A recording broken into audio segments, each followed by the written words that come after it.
Ah, que lent que passa el temps. En fi, tampoc cal ser així.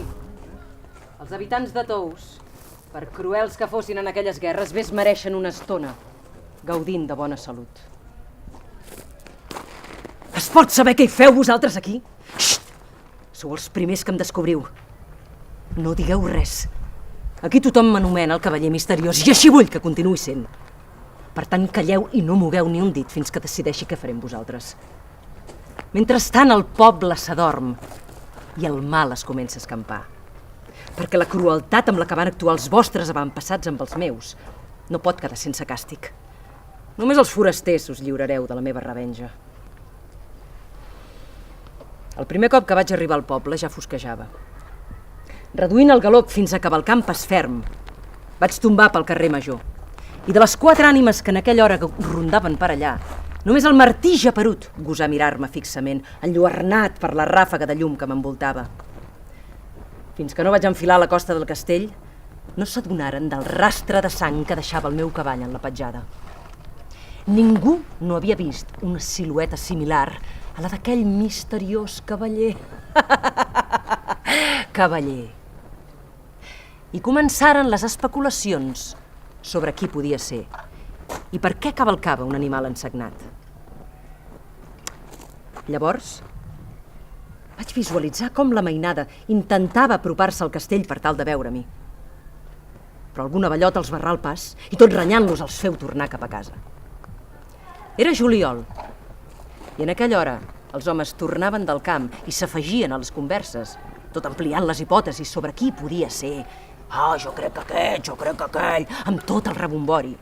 Ningú no s'adonà que el vell de Cal Pau, sec de naixement, cridava «Hi veig, hi veig!». Tothom es girà cap a ell. Ho veig tot, tot. Ningú no s'ho podia creure. No entenien què estava passant fins que a l'altra punta del carrer, Bernat Coix cridava esglaiat «Tinc la cama guarida, ja no coixejo, per Déu, mireu com camino!». I en Martí Geperut mostrava cofoi com l'esquena li havia tornat a lloc davant de tot aquell exèrcit d'ulls incrèduls i la Carme sense dit ensenyava orgullosa com tornava a tenir els que li faltaven. Uns momentets de provina que els concedeixo cada any des de llavors.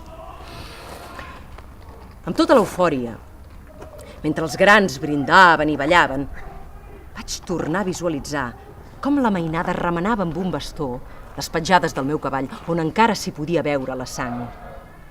I tornaven a intentar pujar al castell per tal de trobar-m'hi. Però jo havia desaparegut. De mi no em va quedar ni rastre.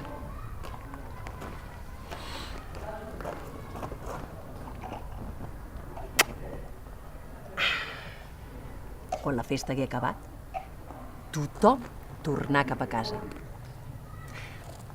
Els que havien tingut mals i s'havien guarit trobaren un paper a l'entrada dels seus portals. La meva targeta de presentació. En tots i cadascun d'aquells papers hi havia la mateixa imatge, l'empremta d'una ferradura tacada amb sang. Ningú no em va fer cas. I l'endemà... Màgia! Tots els mals havien tornat, però havien canviat d'amo. Així, el cec va passar a ser Geperut, la sense dit coixejava, ja a ningú no li servia el mal nom que arrossegava. I així ja hi porto uns quants anys divertint-me. Ai! Trobo que hi ha molt de silenci avui. És molt avorrit. M'estranya que la mainada no se m'hagi volgut acostar encara. Però un moment, què estic veient? He recollit tots els papers que havia deixat als portals dels malalts i els esgarrats. Ah! Què és aquesta gran foguera que han encès? El Martí Petit, el més menut del poble, maleït sigui! És al balcó amb tots els papers, els vol llançar a la foguera! Els han cremat tots! Han trencat el malefici! Han descobert que el foc s'endú tots els mals. Així demà els malalts i els habitants de Tous es llevaran curats per sempre més. Ah, maleït sigui!